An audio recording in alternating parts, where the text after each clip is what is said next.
And I wonder through your lens, from a district, because we're seeing it from the outside, right? From your lens, what's driving that disengagement? Yeah, there are a lot of factors, but I'll tell you the very first one that really drives it is the teacher-student relationship. There is value in that relationship. I'd say to new teachers when I was a superintendent every year, kids do not care how much you know until they know how much you care. And so there has to be this relationship piece to it. The second one is around student safety. And when I talk about safety, I'm not talking about just the physical safety piece, it's the emotional safety.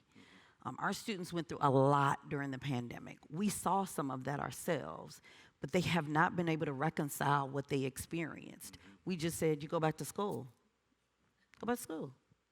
Doors are open. We never talked about, how that impacted their homes, if their parents lost their job, how they were eating, and so some of that impacted it.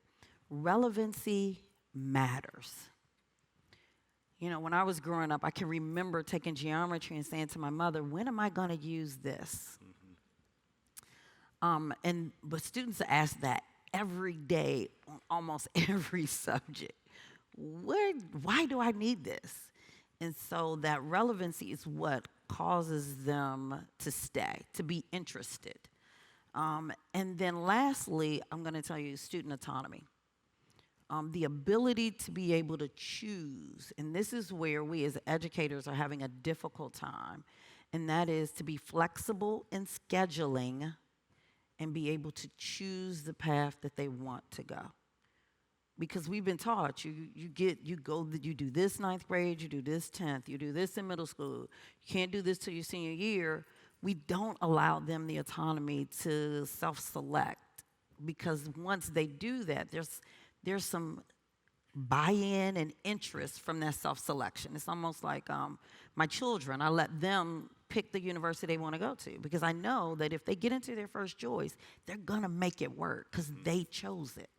It's almost the same around high school and middle school. Yeah, I think it's so interesting because the research is just so clear about what the driving factors are for increasing student engagement, and yet it seems so hard to execute on it, right? Like it's, to me, it whittles down to three just big underlying factors, and all of which you hit on. Like one, that students feel a sense of community, a sense of belonging, that they feel included, respected, accepted for who they are. The second, that they've got caring adults and caring teachers who are setting high standards. And the third, that they're seeing the relevance of learning to life, to their own lives and their own experiences, right? Yeah. So it's like it's so clear, but and yet it's so hard, right? But let me tell you, the thing about education is that it really hasn't changed. That's the unfortunate piece of it. If you walk into a building, you might see the desk all still in a row. You walk into companies now, you don't see that. You might see a lounge area. You might see people now no longer working in a cubicle space. They're working in an open space. We now have the opportunity for staff to, part of the time, work remotely, but we still send kids into the classroom with the chairs in a row, the teacher in the front. We might be lucky if they have a whiteboard. We might be lucky if they actually are using technology on that whiteboard. And we might be even luckier if the students are in the front teaching and the teacher is sitting down. That's, when you think about when I walk into a school as a superintendent, I never announced when I was coming because I didn't want all that pomp and circumstance. So I would just show up, tell the principal, hey, I'm here. Don't get up. Please don't get up. And I'm going to walk around. So I wanted to see authentic teaching taking place. And I knew if the principal got up, he or she was going to take me to their best classroom. Don't take me to the best. I want to see the worst so I can figure out what I can do to support you, because those are kids, my kids. I call them my kids that are in front of that educator. Yep. Yeah. So let's look at it through the JA lens. Yep.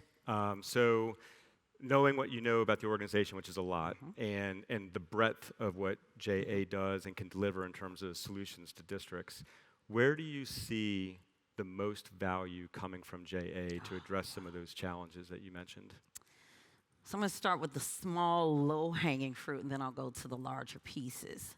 I'll tell you, the relevancy in the content and the curriculum is major. That is big. Because as much as we think that educators can connect content to real world, they have a difficult time doing it. So you already have that and you bring it to the table. And not only do you bring it to the table, but you also make it come to life. So it's one thing to be on paper.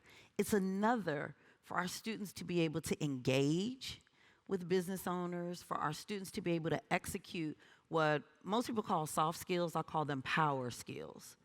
It's another thing for our students to be able to execute power skills in front of those business leaders and see themselves beyond what they thought they could. I'll tell you, there's some other key pieces. As a superintendent, we always are looking for partners that are going to help us execute our key performance indicators, our KPIs. You might hear us say that. Okay, so this is the educator in me, Jack, and superintendent. I always believe that you have to provide evidence for what you talk about. And so, okay, the teacher in me brought some examples.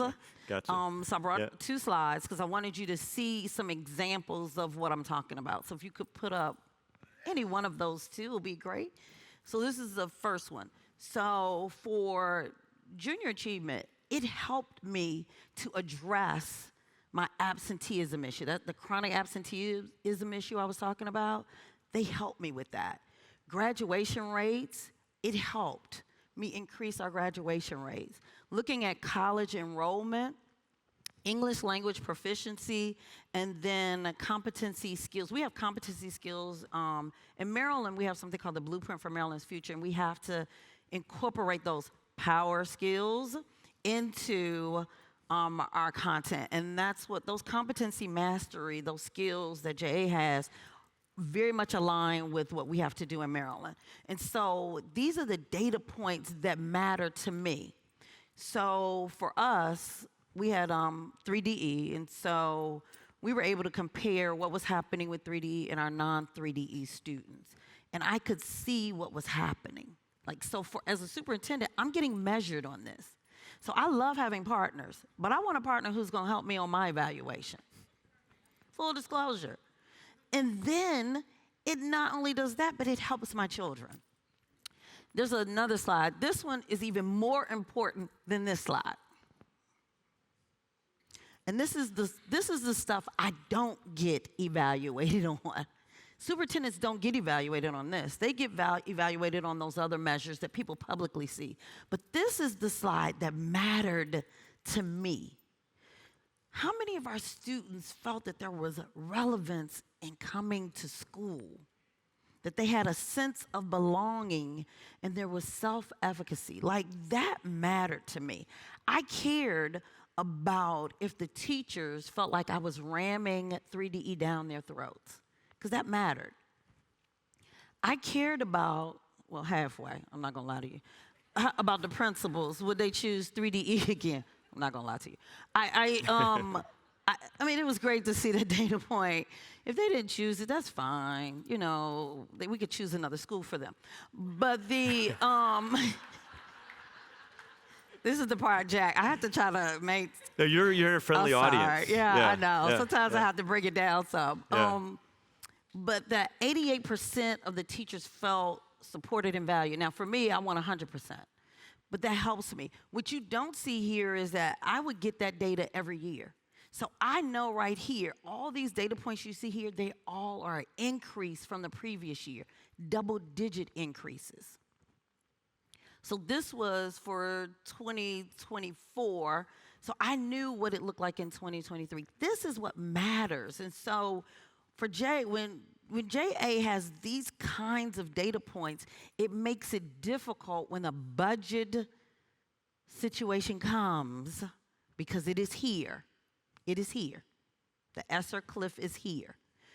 This is not something I'm gonna cut. I'm gonna cut something else. But it's not gonna be this, because I can't sleep at night knowing that I've cut something with data points like this.